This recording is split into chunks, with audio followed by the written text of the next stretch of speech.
தொடக்கப்பள்ளி மாணவி.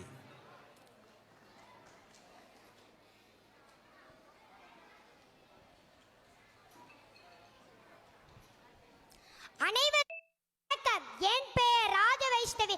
நான் ஊராட்சி ஒன்றிய தொடக்கப்பள்ளி கொண்டலூரில் படிக்கிறேன். நான் உங்கள் முன்பே குற்றாலத்தின் சிறப்புகளை பற்றி பேச வந்துள்ளேன். கல் தோன்றி மண் தோன்றா காலத்தே முன் தோன்றி மூத்த குடி தமிழ் குடி என்ற பழமொழி அனைவருக்கும் நினைவில் இருக்கும். அந்த தமிழ் குடியின் தாய்மொழியாம் தமிழ் மொழி தோன்றியதாக கருதப்படும் இடமே பொதிகை மலை. தமிழின் முதல் இலக்கண நூலை எழுதிய அகத்தியர் பொதிகை மலையிலே வாழ்ந்தார். இமயமலை விந்திய மலைகளை விட இது மிக மிக பழமையான மலைகளே ஆகும். இந்த மலையில் தான் தென்றல் தோன்றுகிறது. சந்தன மரங்களில் படிந்து வீசும் தென்றல் காற்று மனிதனுடமே நோயை தீர்க்கும் மருமருந்து. இந்த மலையில் தோன்றும் அருவிகளில் குளித்தால் தீராத நோயும் தீரும். தென்றல் தவழும் இந்த பொதிகை மலை அடிவாரத்தில் அமைந்ததே நம் தென்காசி மாவட்டம். பொதிகை மலையின் மலை மேகங்களை தடுத்து சாரலை பொழிவதா சாரல் மாவட்டமாக திகழ்கிறது. குற்றால குறவஞ்சில் என்னும் நூல் திரிகூட ராசப்ப கவிராயர் என்பவரால் இயற்றப்பட்டது. இந்நூல் குற்றால மலையின் சிறப்பு மட்டுமல்லாமல் குற்றாலநாதரின் பெருமைகளையும் குறத்தி பாடுவதாக அமைந்துள்ளது. ஆரியங்காவ் கணவாய் வழி வரும் காற்று மலையின் மேற்கு பகுதி மோதி காற்றின் வேகத்தால் கிழக்கு பகுதியில் சாரல் மழையை பெறுகிறது. ஜூன் முதல் செப்டம்பர் வரை சாரல் மழையும் அக்டோபர் முதல் டிசம்பர் வரை வடகிழக்கு பருவமழையா மழையை பெறுகிறது நம் தென்காசி மாவட்டம். பொதிகை மலை மலைவளத்தை குற்றால குறவஞ்சியில் இப்பாடல் அமைந்துள்ளது.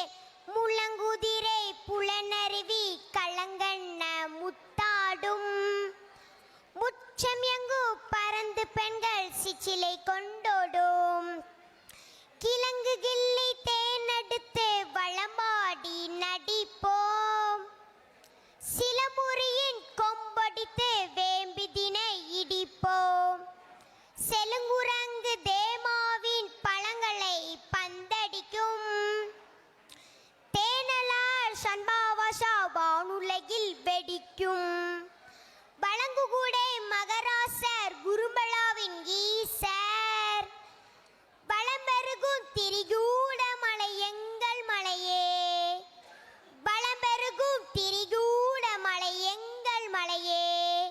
சாரல் தவழும் தென்காசி மாவட்டத்தின் இயற்கை கொஞ்சம் மலை மற்றும் பல ஆறுகளை கொண்ட வளமான மாவட்டம். பாவங்களை போக்கு என நம்பப்படும். வடகாசிக்கு செல்ல முடியாதவர்கள் தென்காசிக்கு வந்து காசி விஸ்வநாதரை தரிசித்தால் போதும் என நம்பிக்கை உள்ளது. சிச்சாறு ராமநதி கடனா நதி என தாமிரபரணி துணையார்கள் மற்றும் அணைகளை கொண்ட அழகான மாவட்டம். பிரதான அருவி ஐந்தருவி பழைய குற்றால அருவி தேனருவி புலியருவி செண்பகாதேவி அருவி பல அருவிகளை கொண்ட மாவட்டம். சாரல் மாவட்டமான தென்காசி மாவட்டத்திற்கு வெளி மாவட்டம் மட்டுமல்லாமல் வெளி மாநிலங்கள் மற்றும் வெளிநாடுகளிலிருந்தும் சுற்றுலா பயணிகள் வருகை புரிகின்றன. சாரல் திருவிழாவில் குற்றாலத்தின் சிறப்புகளை பற்றி பேச வாய்ப்பளித்த அனைவருக்கும் நன்றி, வணக்கம்.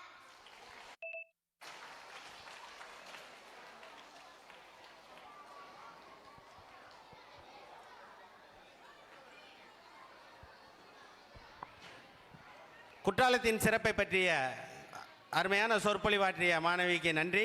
அடுத்து ஊராட்சி ஒன்றிய தொடக்கப்பள்ளி கொண்டலூரை சேர்ந்த